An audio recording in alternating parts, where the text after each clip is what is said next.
শাড়ি বিশ্বের সবচেয়ে মোটা মানুষগুলোর একজন। সৌদি আরবের এই ব্যক্তির ওজন ছিল ৬১০ কেজি। তার খাওয়া দাওয়া প্রাতঃকৃত সবকিছু ছিল বিছানায়। এত ওজনের কারণে খালিদের শরীরে দেখা দিয়েছিল নানান ধরনের শারীরিক জটিলতা, যা তাকে ধীরে ধীরে মৃত্যুর দিকে এগিয়ে নিচ্ছিল।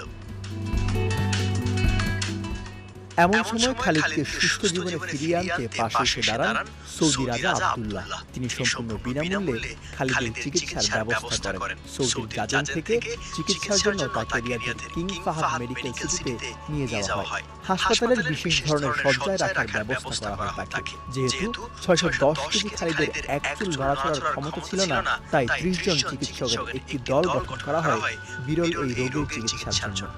ডাক্তারের পরামর্শ মতো তৈরি করা হয় খাদ্য তালিকা বা ডায়েট চার্ট। খালিদের শরীরের বাড়তি ওজন কমাতে একটি গ্যাস্ট্রিক বাইপাস